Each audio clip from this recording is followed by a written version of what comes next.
本媒体突然爆料称可能会采购美国战斧巡航导弹，看来日本呢真是有点等不及了。此举呢在很大程度上其实就是针对我们中国的。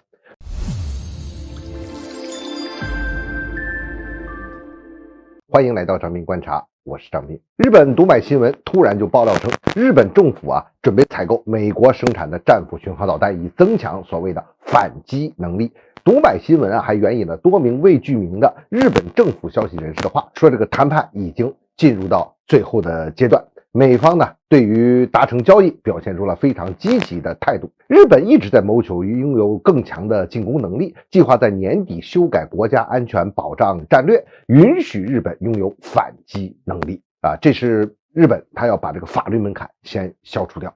日本的媒体还说如果日本海上自卫队用其垂直发射系统能够容纳战斧导弹的话，那么根据他们海上自卫队这些军舰位置的不同呢，就可以包括对这个朝鲜半岛在内的众多区域都处于战斧导弹的射程范围之内。无形之中这背后的意思就是说提升了日本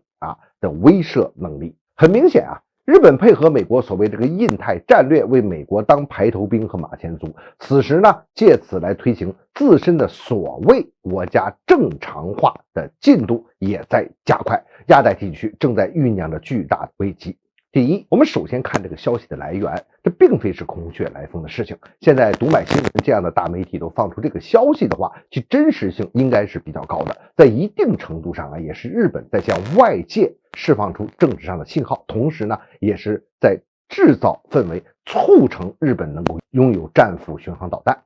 第二呢，这是日本在配合美国积极渲染所谓的危险，就是我日本现在很悬了，所以要增强这个反击的能力，把自己装扮成这个被威胁的所谓的无辜者。我们知道他说要提出反击，增加反击能力，它前提是什么是他要受到攻击那请问在日本的周边谁会主动去攻击日本呢？中国、韩国、朝鲜还是俄罗斯呢？很显然都不具备这个条件但是日本呢，他就要先虚构这么一个幌子，实际上干的事情就是加强自己的对外打击能力，他总要找这么一个借口，不管这借口存在不存在吧。第三呢，日本不断通过宣称要介入台海问题来突出自己的这个影响力，从而呢推行所谓的那个国家正常化，要给那个制造一个氛围。这种对中国的挑衅，那肯定会导致我们中国的反制和实质性的军事应对准备。那么拥有战斧这一类的攻击性武器呢，那就是日本所谓的自保的手段之一，其主要目的就是针对我们中国。